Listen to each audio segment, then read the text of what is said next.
In the 4 years I was with Amelia Lou, we were very compatible. So compatible that it gave her an illusion. Maybe spending a lifetime together with Joey wouldn't be so bad. So she publicly displayed our affection. The news that I was going to marry her spread everywhere. But right at this critical moment, my brother, who had married and moved abroad, suddenly got divorced and returned home. Amelia personally picked him up from the airport, took him to various events, and helped him expand his network. Everyone was waiting to see me become a laughingstock, but I felt relieved. Phew, scared me to death. Who wants to marry her? Chapter 1. The day Louise Fu returned home, Amelia was in my bed. I grabbed her waist and pressed her hands, pinning her to the bed. Her face was flushed, already aroused, but when that special ringtone rang, she snapped out of it like a fish and slipped away. I caught her hand. Where are you going? She brushed my hand aside and said, Louise called me. It must be urgent. She took the call in a hurry, not even bothering to put on her shoes. I don't know what was said on the other end. Her originally furrowed brow relaxed. She said softly, you can't do this again next time. Wait for me. I'll be right there. While Amelia took a shower, I lay in bed, lost in thought. I didn't care what Louise said to Amelia. I was just thinking about that ringtone. The special ringtone Louise set on Amelia's phone before he went abroad. He told Amelia, you can't change this ringtone. When you hear it, you'll think of me. But no matter how Amelia pleaded for him to stay, Louise left alone, resolutely going abroad. That day, Amelia drank a lot, angrily threw her phone to the ground, shattering the screen, but she regretted it and cried all night, full of resentment and helplessness. Later, she got a new phone and, for some reason, wanted to find that special ringtone again. At first, she just wanted to hear it one more time, to say a final goodbye to the past, but she couldn't remember what it was. Night after night, she lay in bed listening to song after song, hoping to hear that familiar melody. It became an obsession she couldn't let go of, and just now, that special ringtone suddenly rang, waking her up, and waking me up too. So she had unconsciously found that ringtone again, hadn't she? Amelia came out quickly. She dressed while saying to me, I'm going out, don't wait for me. But I called her back, Amelia, let's end this here. Chapter 2. My relationship with Amelia had always been muddled. At first, when someone asked her, are you dating Joey? She shook her head, just friends with benefits. I didn't comment on this. After all, she wasn't wrong. But 2 years later, when she introduced me to others, she said, this is my boyfriend. I was stunned for a moment, but I didn't say much. Half a year ago, she suddenly asked if I was willing to marry her. I nodded and proposed to her in a meticulously arranged setting. That day she smiled brilliantly, and I was also caught up in that beautiful illusion, until I inadvertently overheard her conversation with her best friend. Her friend was shocked. Are you serious?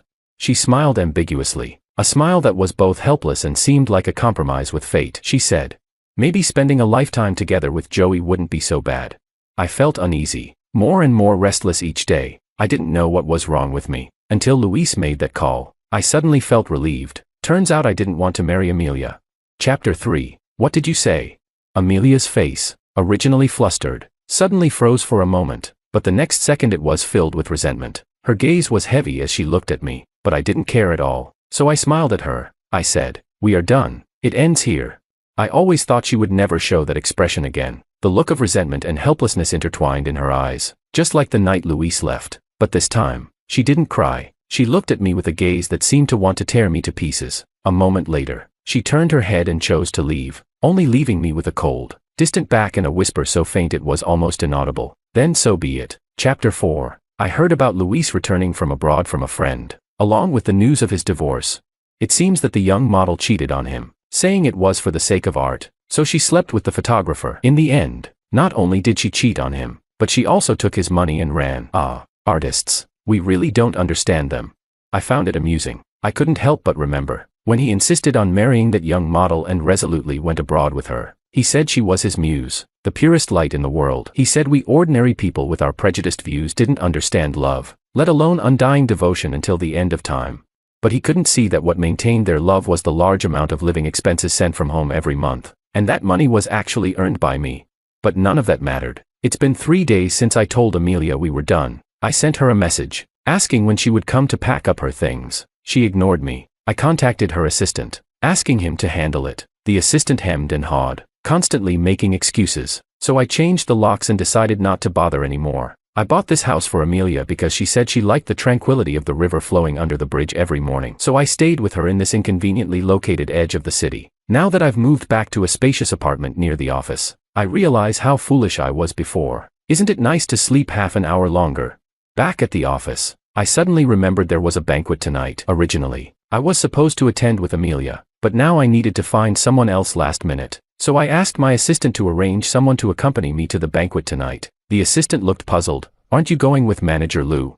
She should be going with someone else. The assistant's expression changed several times, not knowing what to imagine, and she looked indignant. Don't worry, Mr. Wong. I'll arrange the best for you. The next moment, she said awkwardly, Mr. Wong, it's a special holiday. No one's taking orders. How about we make do? I was speechless and asked, what do you mean by make do? She tentatively said, currently, only a courier girl is willing to take the order. Her profile says she loves boxing and is a fierce lady. What do you think, Mr. Wong? I asked helplessly, do I have a choice? She shook her head, looking innocent. I was speechless. What else could I do but ask? But when I saw her in person, I was stunned. How to describe it? This figure, curvaceous. This face, bright eyes and white teeth, smooth and tender skin, a pair of long legs with firm yet elegant lines, making one's heart race. This wasn't just making do. This was a hidden gem among courier girls, a bona fide goddess. If only she weren't so talkative. We're a proper company. We don't take escort jobs. Of course, it's not entirely off the table, but that's a different price. And Manager Amelia Lou, she won't complain about me, right? I have a 99.9% positive rating. If I get a complaint, my bonus is gone. Of course, all this can be resolved if you insist. Shut up. I couldn't take it anymore. Gritting my teeth and spitting out the words, she looked innocent, calmly finishing her sentence, it'll cost extra. I took a deep breath, be quiet, or I'll file a complaint. Of course, if you perform well, I'll give you a 5-figure bonus afterward. She gave a satisfied okay sign. Don't worry, I'm a professional. Chapter 5. The professional lady had sharp eyes. As soon as he walked in the door, he exclaimed, what the hell? My brow twitched, and I angrily rebuked, no swearing. She pointed not far away and said to me, your fiancé is over there. Of course, just my fiancé alone wouldn't have elicited such a reaction from her. The main thing was the man standing next to my fiancé, and my fiancé was holding his arm, smiling charmingly. She looked like she was enjoying the drama, saying, you've been cheated on. I was speechless and helplessly responded, that's my brother. She became even more excited, her smile almost breaking into laughter. Wow, double kill. I wasn't sure if it was because of the professional lady Leona's playful banter, or if I was just calm, watching Amelia and Luis. I didn't feel much. Of course, I didn't plan to go up and greet them, but Luis came over on his own. Brother, long time no see. I've been back for days, and I finally get to see you. Why haven't you been answering my calls? Unbelievable. His tone was so passive-aggressive, clearly implying that I was not on good terms with him and wasn't a loving brother. He continued, Mom and Dad miss you too. When are you coming home for dinner? They'd be so happy. Amazing. He was implying that I wasn't on good terms with my parents either and never visited, making me look like an unfilial son. Seeing me remain silent, he added, I even brought you a gift. Please don't be mad at your brother anymore. Damn, this bastard hasn't changed at all, indirectly calling me petty and narrow-minded. Ever since we were kids, this bastard was like this. When he made a mistake, he would tell everyone it was his fault, and somehow, everyone ended up thinking it was my fault. As I grew older, I realized Luis was truly a manipulative person. So I said, answer your call. When did you call me, brother? Your memory must be failing. Could it be you don't remember your brother's number but remember your ex-sister-in-law's number? I bit out the word sister-in-law through gritted teeth, making me feel nauseated. The surrounding people started to notice the situation, whispering among themselves. At this moment, Leona began to speak, furiously adding fuel to the fire. Mad at you. What did you do to wrong Joey? Don't be ambiguous. Tell us what happened. Also, what do you mean you brought a gift? So don't be mad at you. Are you apologizing or being passive-aggressive? If you're being passive-aggressive, let's lay everything out and see whose fault it really is. If you're apologizing, just say sorry honestly. Then Joey can consider whether to forgive you. After all, if you've committed heinous crimes, we might have to resort to drastic measures and uphold justice. Leona's words came out so quickly that Luis couldn't get a word in, until Amelia coldly asked, who are you? Her sharp gaze swept over Leona and me, finally landing on Leona's hand holding my arm. I met her gaze directly, holding Leona's hand, and took half a step forward. So, miss, who are you? I was ready to face off with her, but Leona suddenly swung me from the left to the right. Whoa, I was completely taken aback. This girl actually threw me from one side to the other like throwing out trash. For a moment, I felt like I had teleported. How is this girl so strong? I suddenly remembered what the assistant said. Loves boxing. Fierce lady. Could it be that this wasn't a metaphor but literal? All right. This girl has some skills. Amelia glared at Leona fiercely. Take your hand off. Leona raised her chin. Like a proud peacock, she deliberately interlocked fingers with me and said arrogantly, in a lawful society, harassing someone else's companion is not allowed. Amelia, emotionally agitated, started to say, I am his fiancée. Just as she was about to finish her sentence, Luis interrupted her. Amelia. Luis looked panicked, tightly grabbing Amelia's arm, his face ugly. Amelia glanced at me, just one look and she turned her attention back to Luis. She suppressed all her resentment, let Luis grasp her hand tightly, and turned to leave. Chapter 6. That night, aside from the conflict with Amelia and Luis, Leona was very professional. She said her face was about to go numb from smiling, and she had to smile gently and gracefully, which was damn difficult. She also asked if I was tired too. It's ridiculous. Drinking, smiling, chatting, and to maintain your dignity, I could only eat a little bit. I feel like my soul has been drained. Hearing this made me want to slap her. Damn, she ate 4 whole Peruvian roast chickens. Where's my dignity? Couldn't she see everyone looking at us in shock? But I had to admit, it was indeed exhausting. I gave Leona a big red envelope, and said I'd request her again next time. She left with a dark face, constantly emphasizing, I'm a decent person. I nodded absent-mindedly. Sure, I'll recommend you for more work next time. After sending Leona off, I slowly went home. As soon as I got upstairs, I saw Amelia. She stood there expressionless, looking at me calmly. I didn't want to deal with her and tried to walk past, but she bumped into my chest, holding onto me tightly, refusing to let go. I reached out to pry her arms off me. She ignored this, standing on tiptoe to kiss me. I got a sudden shock and pushed her away hard, shouting, Get away. Amelia stumbled but got up as if she hadn't heard, continuing to cling to me. I grabbed her by the collar, holding her away from me by her collarbone, keeping her at a distance. Amelia looked incredulous. She took a step back, her gaze poisonous. You pushed me. Who do you think you are? Wasn't it you who was so horny you had to crawl into my bed like a dog in heat? Even though I had said it was over, even though I thought I had let go, my heart still clenched sharply. It felt like it stopped beating for a few seconds, my mouth filled with the taste of iron. So this was how she had always seen me. I nodded and said, Yes, you're right. I was horny. I initiated it. But so what? Did I force you? We played a consensual game. Now I'm saying it's over. So it's over. If you touch me again, that's unacceptable. Chapter 7. Amelia and I could be considered childhood friends. We were born in the same year, with me being 3 months older. Our families had business dealings, and our parents were friends. Even our homes were connected. Amelia was the first person I had a crush on, but she didn't like me. She liked Luis, who was sunny, cheerful, and like a little son. As for Joey, I was dull, boring, and lifeless. Some people even doubted that Luis and I were real brothers. Our surnames are different. Could Joey be adopted by the Fu family? Maybe he's an illegitimate child. For a while, such rumors were rampant. After hearing this, Amelia, unusually, forced Luis to apologize to me. Luis, with a mischievous grin, said, Brother, don't be mad. Some friends were just joking around. Who knew ill-intentioned people would spread it? I thought she did it for me, but later I realized it was for Luis, to prevent others from thinking Luis's father was fooling around outside. Amelia always loved Luis deeply. So, when Luis met his true love, had a flash marriage, and moved abroad, Amelia became a desperate trapped beast. And it was at this moment that I took advantage of the situation and made that suggestion to her. Amelia said, I don't like you. I said, we don't have to talk about feelings, do we? I never needed Amelia to like me. Being with her wasn't about developing deep feelings over time. It was just a matter of weighing the pros and cons, fulfilling each other's needs. Chapter 8. Luis has been back for half a month now. During this time, Amelia has been by his side, attending various events and helping him expand his network. And it seems my mom finally remembered my existence. She called me and started with a barrage of scolding. Luis has been back for so long, and you haven't helped him or even called him. Joey, do you still consider yourself a member of the Fu family? It was amusing. As if treating myself as a member of the Fu family would make them see me as one. Is there anything you need? If not, I'm hanging up. My mom knew my temper well. Though she was full of anger, she got to the point. Come home for dinner tonight. I have something to discuss. Also, bring back the cufflinks you bought last time. Luis will love them. I chuckled and hung up the phone. What a bold request. 30 million canary diamond cufflinks. Who wouldn't like them? Ordinarily, I shouldn't attend such a trap-filled dinner, but I knew that if I didn't go tonight, my mom would make a scene at my office tomorrow. Just like when Luis rebelliously wanted to marry that young model, my mom stormed into the office and slapped me, demanding why I didn't manage Luis properly and let him meet such a person. But I returned the slap to Luis's face and sternly asked, "When did you start associating with such disreputable people?"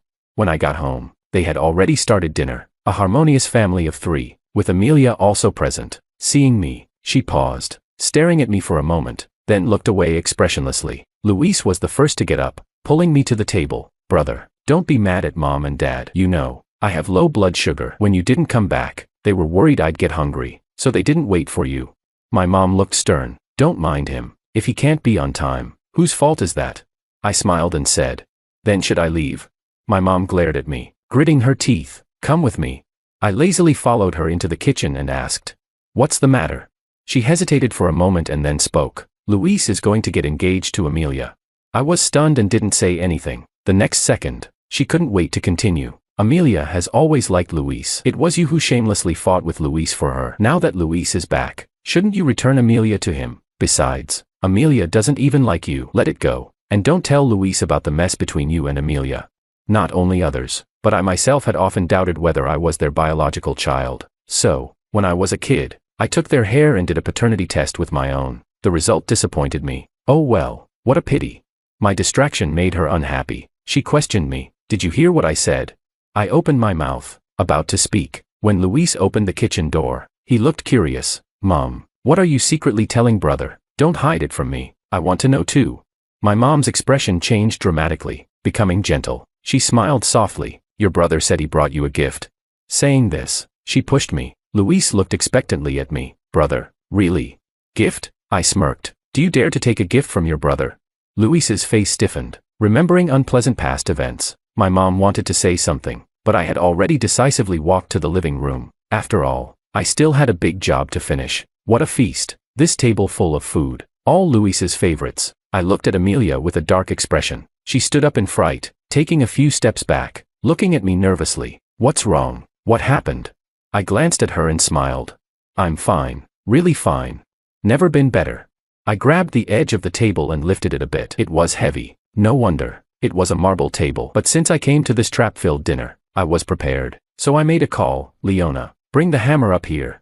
Less than 10 seconds after hanging up, Leona burst in. She asked, "What do you want to do?" I tilted my chin up. "Hand it to me." "Joey. Don't you dare." I wasn't sure whose voices they were. Probably Amelia and my mom. I couldn't tell clearly. Just as I was about to swing the hammer, my dad and Luis grabbed my hand tightly. At that moment, Leona, with a look of sudden realization, said, "You should have said so earlier." The next second, she raised her fist high. Then it fell like a gust of wind. With just one punch, the marble table cracked from the point of impact. The cracks spread like spider webs across the entire table. The next second, a continuous crisp sound filled the room. Dishes and plates fell with a crash, clattering.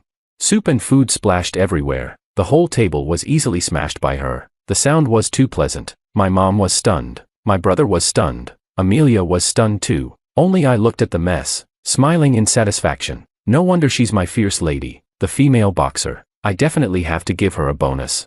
Chapter 9. I met Leona at the security booth. She was wearing a uniform from a certain delivery company, pestering the security guard to let her in to deliver food. "Aren't you a courier?" She chuckled. Same thing. Short on money." "Yep." So I let her into the car. Originally, I intended to fulfill our previous verbal agreement, giving her a job as my secretary, and this time having her wait in the car holding the hammer. But I didn't expect her to have such skills. My mom tried to rush over and hit me, but Leona blocked her. "Auntie, do you want to try my slap?" My mom covered her face, retreating 2 or 3 steps. "Joey, are you crazy?" Luis supported my mom, angrily scolding. "Brother, apologize to mom right now." I looked away and said to Leona, "Let's go." With Leona by my side, no one dared to step forward, but as we were about to leave the front yard, Amelia caught up. Her gaze pierced through Leona, staring at me. "Joey, who is she?" I pulled Leona closer and said to her, "What do you think?" Her face turned ugly. I turned to leave. She spoke again. "Luis said he wants to be with me." I paused. "Oh, congratulations. You got what you wanted. Is there nothing else you want to say?" I looked at her. "When you get married, I'll bring a gift." Amelia laughed. A laugh uglier than crying. "Good. Very good." Watching Amelia's departing figure, Leona rubbed her palm and said, Why do I feel like she's such a pretentious coquette? I was silent for a while, then asked nervously. How are you so strong? She clenched her fist and twirled it next to her flushed cheek. If I hadn't just seen her smash the table with one punch, I would have thought she was being cute. With a proud face, she said, "Don't underestimate women. I've been at Mount Ame, and I've dabbled in Muay Thai, Judo, and Taekwondo." Looking at her lively appearance, I became curious about what kind of family raised such a kid. Want to be my personal secretary? Leona blinked. Personal? How personal? Is it the proper kind of secretary? I was speechless. She shrank her neck. Well, how much is the salary? How much do you want? Leona held up a hand. I asked. 50,000. She was about to wave it off when I said, "That's fine." Leona's eyes widened. I looked at her puzzled. What were you about to say? She suddenly hugged me tightly, rubbing her face against my clothes, changing the subject. "From now on, you are my benefactor. I promise to be on call 24 hours a day." I felt like a tightly wrapped noodle and said helplessly, all right, I got it. Let go. We can discuss this calmly." Chapter 10. After this incident, I estimate that the days ahead may not be peaceful. I know what kind of people my parents and brother are. I can guess what kind of tricks they might pull, and with Amelia as a variable, I just hope they don't get too heated. At 11 o'clock at night, I had just finished a video conference, poured a cup of yellow wine, and was preparing to drink it and go to bed. A friend's call came in. He said, "What's going on? How come Luis and Amelia are together? Even kissing in public. Didn't you propose to her? Such a fuss over nothing. Didn't Luis get together with her as soon as he came back? But back then, she said she treated Luis like a brother and told us not to gossip. There's that angle too." No wonder this questioning came so late, but it's understandable. Probably Luis hadn't given her a clear signal, and she didn't want to make things difficult for him. Now that Luis's attitude softened, she must be eager. Once I figured it out, it all became clear. "Is everyone there?" "Yes. Are you coming?" "I'm not coming." "Put me on speaker. I have something to say." Not many people knew about my proposal to Amelia, besides our parents. It was just this group of friends. Now it's time to clarify things. Otherwise, it always seems like I've been cheated on. So I said, "Amelia and I are over. From now on, she's free to marry whoever she wants, and it's none of my business." After that, I hung up directly. I didn't care if Luis heard it or not. If they wanted to hide it from Luis, that was their business. I never agreed to that. Besides, Luis doesn't really know. I don't believe it. I drank the wine in one gulp, coughed deeply, and was about to go to bed when I heard noisy sounds outside, in the middle of the night, disturbing the peace. I opened the door, ready to lose my temper, but saw Leona's beaming face. "Good evening. What are you doing?" She pointed to the house opposite mine. "Moving in." I rubbed my forehead in frustration. "Moving in?" She nodded repeatedly. "How can I be your personal secretary if I don't live nearby? What if you need something when I'm not around?" I wanted to say, "You're overthinking it," but seeing her hopeful eyes, I hesitated, so I beckoned. "How much is the rent?" "I'll reimburse you." Leona, without hesitation, handed over the rental agreement. Her sincere straightforwardness defeated me. "Keep it quiet. I'm going to sleep." She mimed zipping her mouth and gave an okay sign. She nodded heavily, with a look of, "You can trust me." I sighed and closed the door. I thought I might hear some noise, but it was completely silent. So silent that I fell asleep peacefully. Chapter 11. The next day, I brought Leona to the office. Seeing her, the assistant's eyes widened. Seeing her overthinking expression, I immediately explained. "From now on, she'll be by my side as my personal secretary. Enter her information." The assistant nodded repeatedly and secretly gave Leona a thumbs up. As we passed through the office area, everyone's attention was drawn. Watching Leona with her striking appearance and tall figure, following closely behind me. The employees whispered, unable to hide their smiles. I didn't need to hear what they were saying to know what they were thinking. And Leona, looking carefree, was laughing loudly behind me. I asked, "What are you laughing at?" She said, "Everyone's laughing. Wouldn't it be odd if I didn't laugh?" I was speechless. Are you really this naive, putting all your points into strength? But soon, everyone saw that my secretary was definitely not the type they imagined. During the morning meeting, my mom brought Luis, trying to barge in, but Leona blocked them. Seeing Leona, they obediently followed her to my office, allowing me to finish the meeting uninterrupted. When I returned to the office, my mom was hysterical. "What are you trying to do? Do you want to drive Luis and me to our deaths? Didn't you promise me you wouldn't tell Luis about you and Amelia?" "I never promised." I looked at Luis, "And how do you know he doesn't already know?" Luis lifted his head, meeting my gaze, half questioning, half resentful. "Brother, you knew Amelia loved me. Yet you took advantage. Don't you feel despicable? I took a step forward, questioning. Were you married to her at that time? He replied. No, but, I asked again. Were you with her at that time? Although not, but, who was she to you then, your girlfriend or your wife?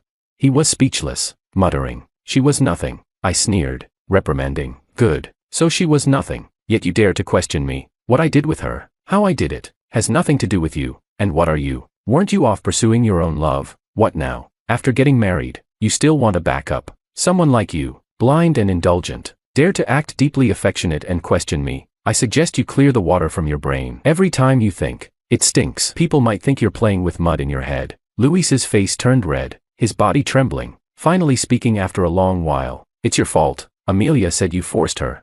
She said that. Luis lifted his chin. Yes. I laughed and said, good. Let her sue. Call the police. Don't you dare not go. Take her. Go immediately. Or should I drive you there? Do you have any shame? My mom shouted, raising her hand to hit me, but I grabbed her wrist, immobilizing her. Luis angrily shouted, you dare hit Mom? You're truly a bastard with no parents.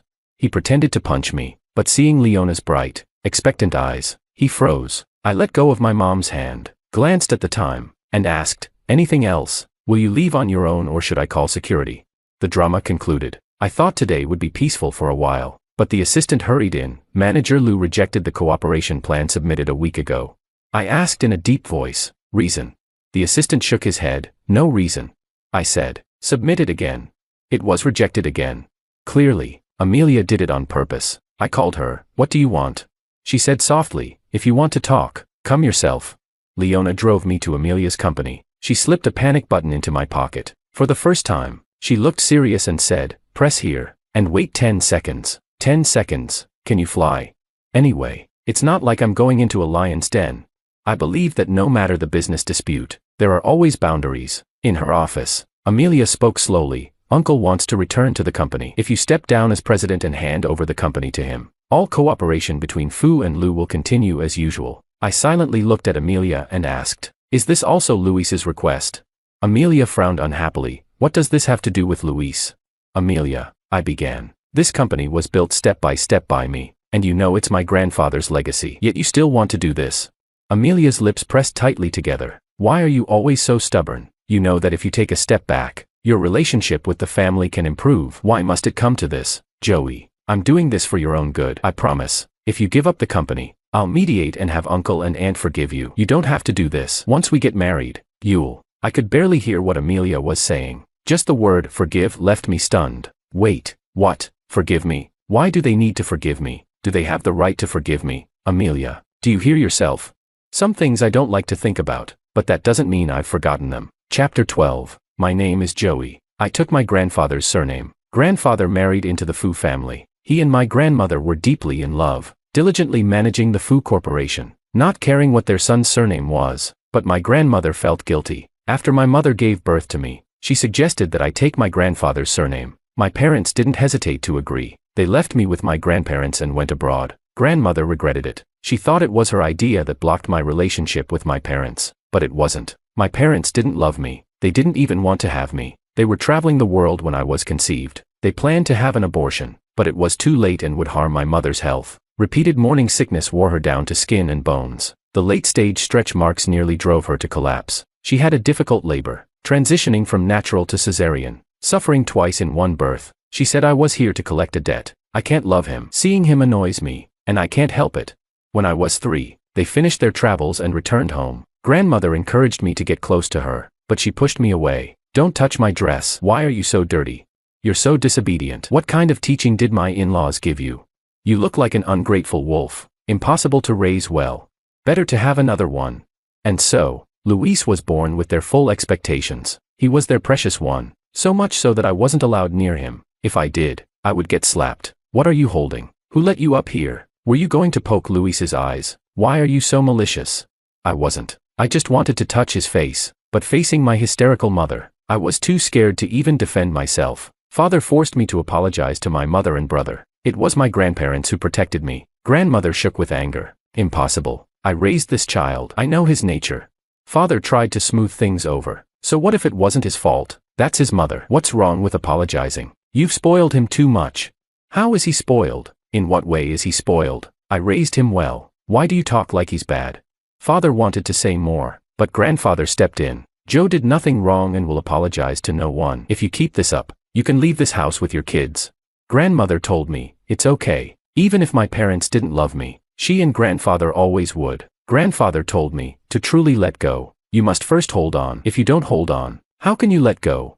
Don't fear the pain. Quick and sharp pain is easier than slow, grinding pain. I once was cherished, but after grandmother passed away, they tricked me into going abroad. They confined grandfather, forcing him to change his will. I am your biological son. I'm not dead yet. Why leave the company to Joey?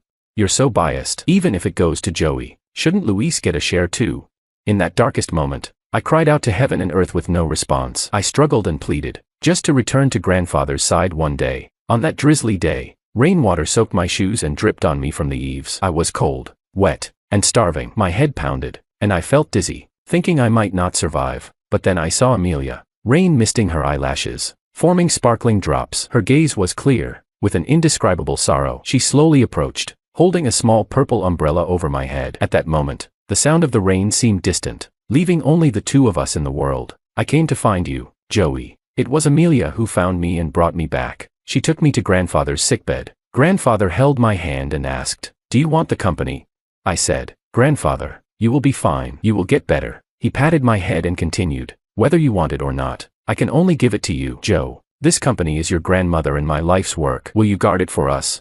After grandmother passed, grandfather didn't last long. 2 funerals nearly killed me, but they still wouldn't let me go. My mother forced me to sign a share transfer contract, threatening to send me to a mental hospital for electroshock therapy if I refused. I resisted, so they tortured me, locking me in the basement, giving me 1 meal and 1 glass of water every 3 days. Again, it was Amelia who secretly brought me food through the basement window every few days. When my parents tried to have me committed, claiming I was mentally ill, she begged her parents to help me. During that time, she stayed with me. She repeatedly told me, you're not sick. Don't let others think you are.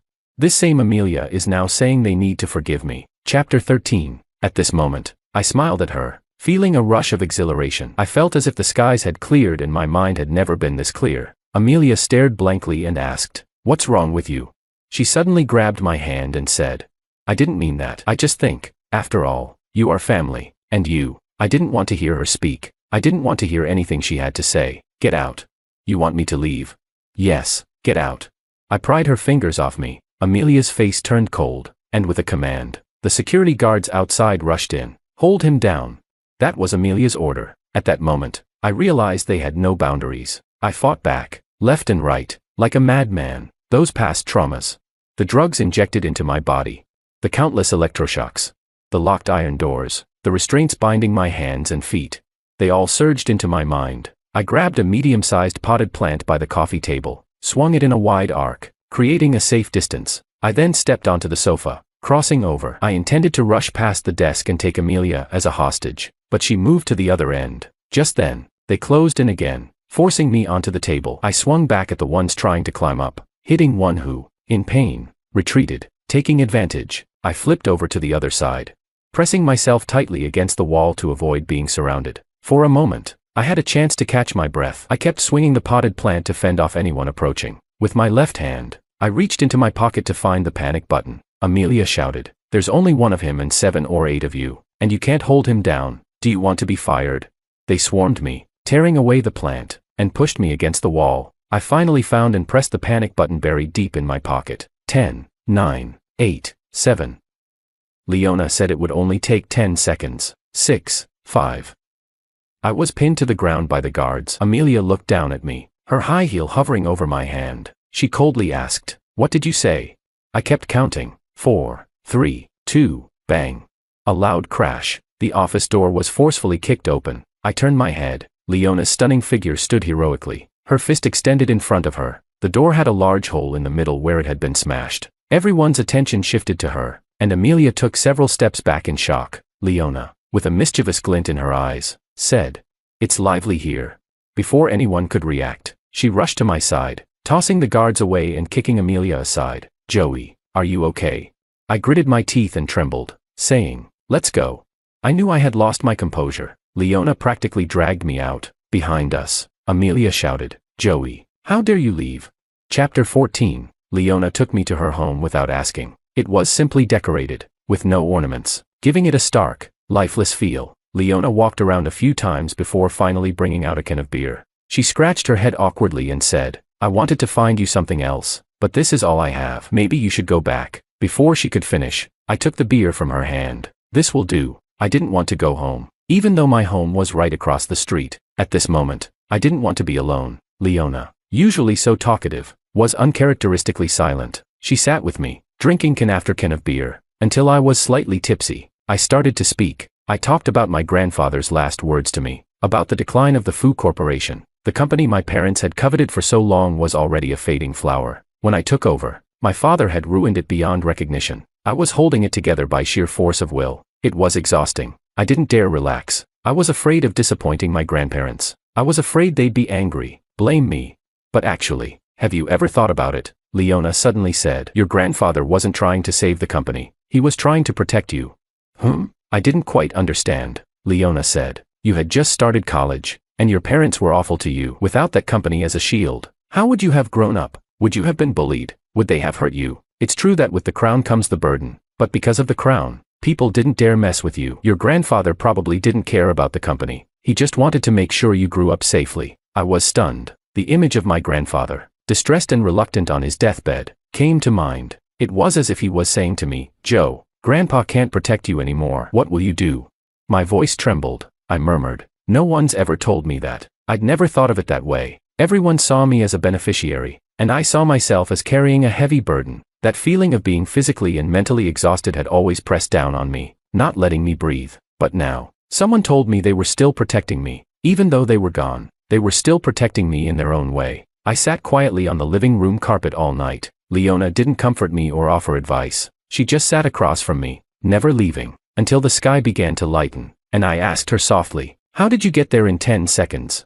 She said, I was following you the whole time. I told you I'm a personal secretary. How could I let you go up there alone? Chapter 15. Amelia kept her word. She began to attack the Fu Corporation's business on all fronts, not caring if it meant harming herself in the process. The board of directors kept pressuring me repeatedly. My parents, on the other hand, suddenly went quiet. They were waiting to reap the benefits. Luis came to see me, pretending to be kind. Brother, don't blame Amelia. She's doing it for me. Father is old, and our parents have been suppressed for too long. I just want them to have a secure old age. I was too busy at the time. I didn't even want to give him a glance. I just told Leona, throw him out. Luis stormed off in a huff. Joey, one day you'll beg me. Beg him. Is that possible? In my busy schedule, I took a moment to think about it. Probably not. Amelia gradually undermined my authority. I didn't resist. Everyone thought I was a goner, unable to bounce back, but they didn't know I had been busy making money. All the deals Amelia blocked were snatched up by a company called Domboy Investment. The reason I hadn't left yet was to wait for those key staff members who had resigned and wanted to leave with me. I sighed and told Leona, I really envy those rich second-generation heirs who just need to live off their family wealth. As a third-generation heir, I feel so helpless. Leona's face was odd. Why? I pouted. Haven't you heard? Wealth doesn't last 3 generations. What are you going to do? I shrugged. Since I can't live off the family wealth, I'll have to become a lonely and cold tycoon myself. Leona rolled her eyes. Poor you.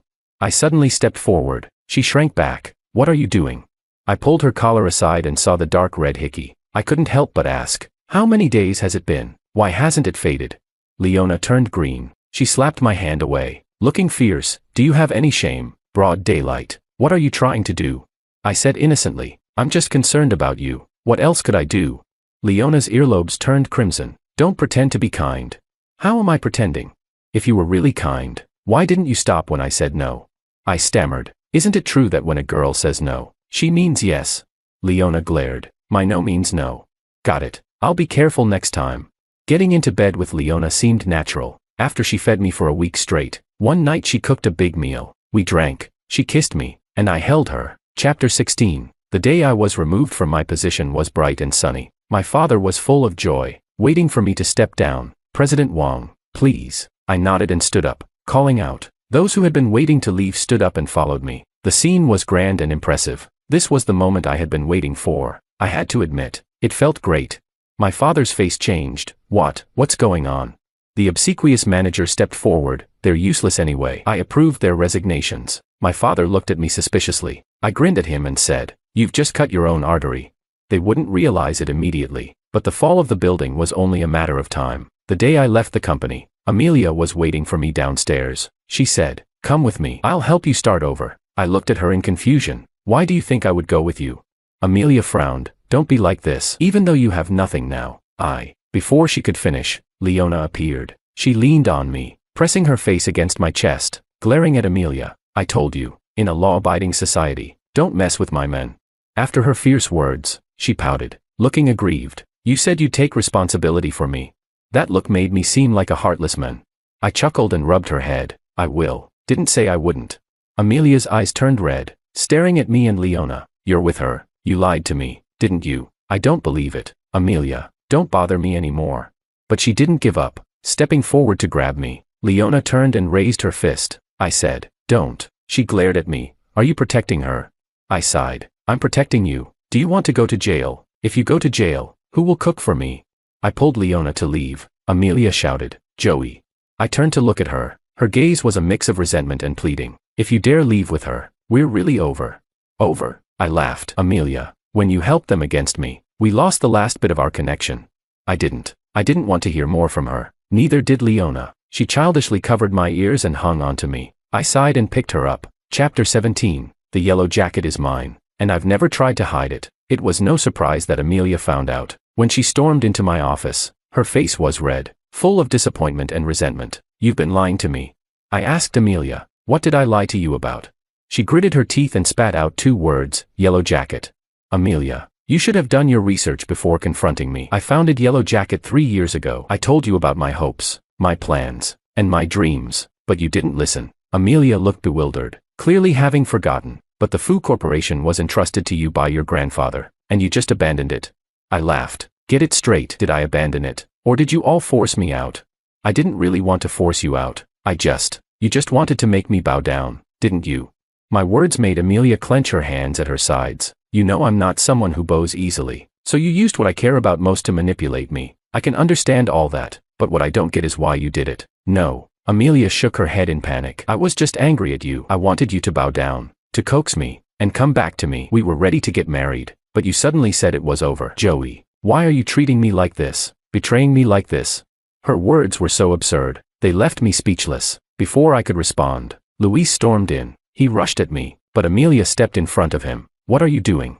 His eyes blazed with anger as he questioned me. "Did you force Amelia to come here? How can a brother like you fight with your own brother over a woman? Do you think she brought you back from abroad because—" "Stop talking." Amelia looked at him in horror, trying to cover his mouth. "If you say one more word, we're done."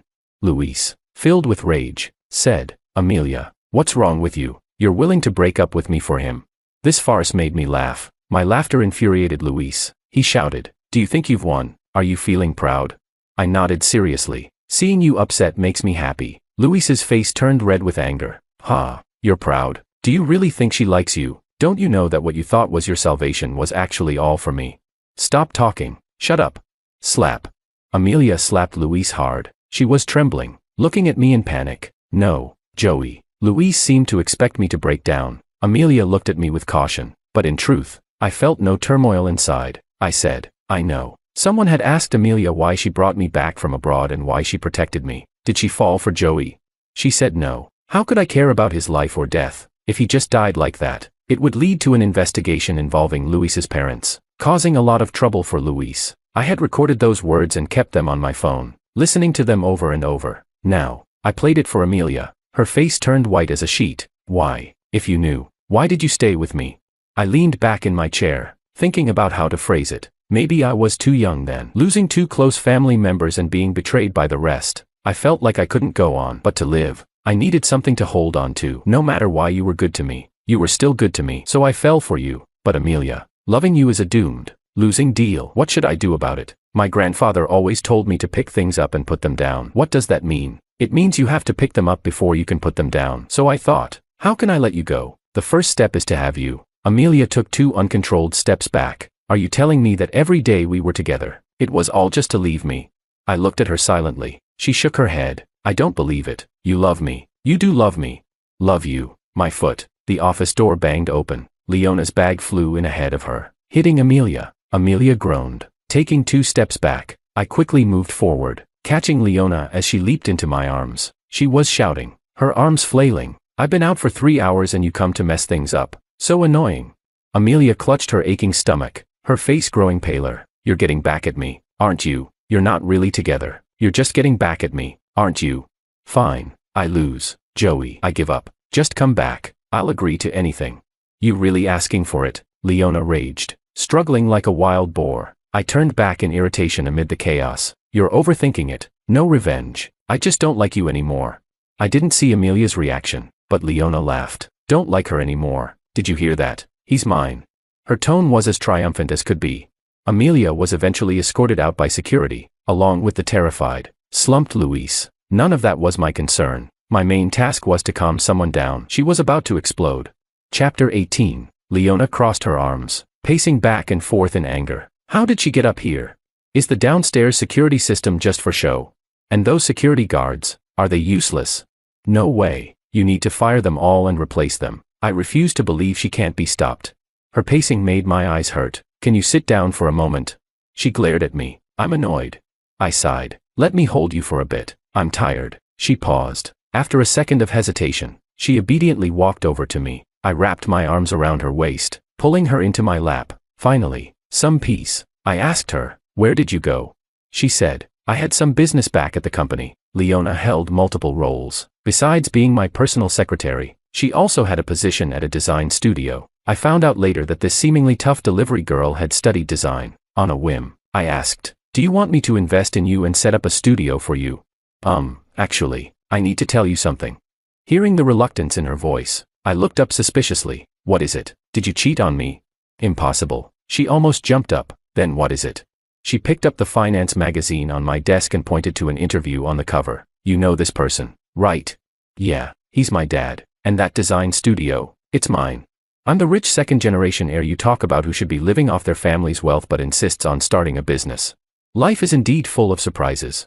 Leona explained that her father always saw her as a problem child. He wanted her to go to business school. She chose to study design. He wanted her to study abroad. She chose to stay home and learn martial arts. He wanted her to return and take over the family business. She chose to start her own company. I'm not trying to defy my dad. I have my own ideas. I was practically born in Rome. And for me, studying or starting a business is just training. But for many others, it's a matter of survival. I had a classmate who was excellent and had great ambitions. After graduation, she got married and had kids. When I saw her again, she was working as a cashier at a convenience store. Those hands could draw the most beautiful clothes. But now they're doing repetitive, meaningless work. I've met too many girls like that. Because of their gender, their age, or past choices, they don't get opportunities. I just want to give them another chance. I looked at her silently. "Then why did you work as a delivery girl?"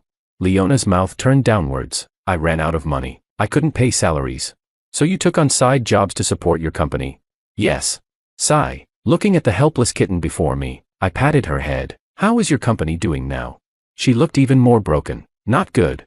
"Gather your company's financial statements and operational reports for me." "What are you going to do?" "I'll evaluate them. If it's worth investing in, I'll invest in it under the name of Yellow Jacket. And if it's not worth it, then I'll invest in it under my name." Leona hugged me tightly. "What if it fails?" I kissed her. "If it fails, it fails. I can afford it. But I will have to work even harder." Chapter 19. Yellow Jacket continued to grow as planned. Meanwhile, news about Fu Corporation kept reaching my ears. They say a new broom sweeps clean. The first thing my father did was set up a studio for his beloved son, reportedly poaching several top-notch agents at a high price. He invested heavily in promotion and hype, waiting for a big hit. He also used his connections to land a major government project. Just as he was enjoying his success, my mother hosted an extravagant banquet, as if to show off their newfound status. Of course, I wasn't invited. Amelia wasn't present either. I heard she and Luis had fallen out after the incident. One day, she called me drunk. Leona, tapping on her phone, asked me, "Can I block her?" I thought, "You're already doing it, and still asking me." But I nodded. Yes. Amelia must have tried to find me. I heard rumors, but I never saw her. I have to admit, when it comes to tight security, Leona is a pro. For her good performance, she asked for a reward. She wanted me to meet her parents. I was quite nervous, but her mother was kind. Her father, however, seemed hesitant. We exchanged contact information. On the way back, her father messaged me, "Are you interested in joining my company?" Leona was exasperated. "He's given up on me and wants to poach you, to manage the company." Leona mused aloud in the car. He keeps pushing me to take over the family business. When will it end? I thought for a moment and said, how about we have a child and transfer this huge responsibility to him? Wouldn't that solve the problem once and for all? Leona froze for a couple of seconds and then slammed on the brakes. She looked at me, blushing furiously. What did you say? I said once and for all. I took out the ring I had prepared, opened it in front of her, and, oddly enough, I felt a bit nervous. This isn't the right place or time, but the atmosphere is already set. I don't want to miss this moment. So, Miss Leona, will you marry Mr. Joey? Leona's eyes filled with tears. She threw herself into my arms, nodding repeatedly. Yes, I will. Chapter 20. The Fu family fell apart. Their carefully constructed illusion shattered in an instant. Though my father lacked business acumen, he wasn't stupid. I never imagined he would resort to bribery. It was obvious someone wanted to take advantage of him before everything fell apart. A simple trap, and he walked right into it. 20 million. Enough to keep him in prison for a long time. My mother found me, demanding that I pay to get him out. I looked at her, amused. He broke the law. How do you expect me to get him out? She scoffed. Isn't it just about money? You don't want to spend a penny to help your father. Your grandfather made you promise to look after us. I nodded. Grandpa did make me promise, but he said to make sure you don't starve. That's it. Besides, I advise you not to make any rash moves in such a sensitive time. But she wasn't one to listen. 3 days after I spoke to her, she was taken to the police station, charged with causing a disturbance and trespassing. It was obvious she had tried to bribe someone and they called the police. The police contacted me to bail her out. Was it because the other party didn't want to cause a scene? No, the official didn't want the trouble, but my mother still thought she was right. I was so angry I laughed. Go ahead, do what you want, then you can all be together inside. She fell silent, grabbing my sleeve. You won't just abandon your father, will you? I pushed her hand away. I can't help him. What about the company? It was left to you by your grandfather. You'll take care of it, right? I looked at her suspiciously. What did you do? She avoided my gaze. I didn't do anything. I just heard the project was very profitable. They said it was a sure thing. It's our family's company. It won't be a problem if you just put the money back in. I stepped back, looking at her coldly. That's your problem, not mine. But it was your grandfather's company. It's yours now. I told her. You have another son. She fell silent at that. I went to Luis out of spite. I didn't expect to give her a new idea. That night, Amelia called me again with a different number. I was about to hang up and block her when she spoke urgently. Luis came to me. My hesitation seemed to give her hope. She spoke quickly. They came to me, asking for money to pay off the debt. I refused. Joe. I turned him down. I didn't help him. After a long silence, I spoke. You should have helped him. If you did, I would at least think you sincerely loved someone. But now, you love no one. I love you, Joey. I love you. I really do. Come back, please. I was wrong. I'll never talk to him again. Never see him again. Just come back. Okay. Amelia. I'm here. Don't contact me again. Joe. Don't call me that. It's disgusting. Joe was the name my grandparents gave me, meaning broad-minded, able to carve out a place even in a harsh world. Grandpa said, that's how our family should be. The name represented the expectations of those who loved me. So, I only wanted to be called that by those I loved and who loved me. Like Leona. Can I call you that? Leona asked shyly, holding onto my back. I moved heavily, almost breaking her, and asked, do you love me? She shuddered, whispering, I love you, Joe. I love you. Epilogue. Leona and Joey got married in the second year of their relationship. A lot happened that year. For example, his father was sentenced to prison. The Fu Corporation went bankrupt. His mother was in a car accident. Luis pushed her. After Amelia left the country, heartbroken, Luis finally realized she would never be with him again. He got scared. He wanted to escape. He planned to sell all his assets and flee the country, but his mother disagreed. She still hoped to be a wealthy socialite. She thought as long as they could fill the company's financial hole, it would still make money, but she didn't know the company's capital chain had long been broken, and the money she embezzled couldn't fix it. So, the loving mother and son argued over money. Luis pushed his mother. No one knew if it was intentional. Anyway, his mother was hit by a car. The car fled the scene. Luis ran, missing the best time for treatment. His mother was paralyzed. Joey secretly sent her to a nursing home. As for Luis, he was caught at the airport. Joey and Leona personally led the team. Luis screamed, "What do you want?" Joey smiled wickedly. "Nothing. Just taking you to a place with food, drink, and a place to stay." Luis was terrified. "You want me to go to jail?" I didn't mean to push her.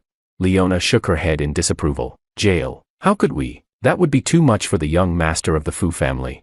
After all, they had arranged a better place for him. right next to his mother. From then on, he could talk to his paralyzed mother, chat, and keep her company. Why not?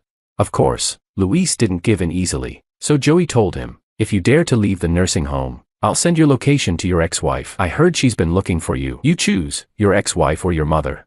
Luis was scared to death. His ex-wife was a lunatic, always with a knife, either cutting herself or others. If she found him, he would be tortured, because it was actually him who had cheated during their marriage, so he had no choice but to comply, Luis thought. Anyway, his mother was taken care of. He wouldn't have to do anything. No big deal. But soon Luis found out he was wrong. That woman had gone mad. She was also mentally ill. She constantly tried to hit Luis, saying he caused her paralysis, but he wasn't the one who hit her with a car. Why blame him? She also said, if I hadn't given birth to you, it would have been better. If only Joey were my only son. Luis laughed. Do you think Joey would acknowledge you? Dream on. He holds grudges. When you pushed him down the stairs, breaking his leg, burned him with a cigarette, and made him kneel, he remembered it all. It was because of you, his mother shouted. You said Joey bullied you. You lied to me. Luis laughed even harder. I was just a kid. Could I have tricked you? You just didn't like him, do you know? Seeing you treat Joey like that scared me to death. I thought, if you didn't like me anymore, would you treat me the same way? So I did everything to frame Joey, afraid he'd compete with me. They argued like mad, exposing each other's faults without mercy. Watching the monitor, Leona's heart broke. She smashed one table after another to barely suppress her rage. That night, back home, she hugged her husband, feeling her heart ache. Joey let her vent. When he finished his work, he turned to her. What's wrong? Leona shook her head, mumbling, nothing. Joey sighed. If it hurts to listen, don't. Why put yourself through it? Leona stiffened. You knew. Joey chuckled, pinching her nose. When you didn't come back for a long time, I knew. Sorry, I didn't mean to eavesdrop. Joey frowned, pulling her into his arms. I'm not mad. No need to apologize. I can guess what they said. I just don't want you to be upset. Leona was indeed upset. Very upset. If I had met you sooner, it would have been better. Joey's heart softened. It's not too late. Whenever you show up, it's never too late. Leona hugged him tightly. Don't be sad. Joey couldn't help but laugh. Actually, it's okay. The harm she caused me was just a few instances. When I was younger and still craved parental love, I would approach them. After getting hurt a few times and letting go, I avoided them. And I had my grandparents, who avenged me. Joey always felt he wasn't particularly unlucky. Though his parents didn't love him, he had his grandparents. Now he had Leona. He had suffered and endured, but he had also been loved, and he was still loved now. What more could he want? Life is never perfect, but having a part of it is enough.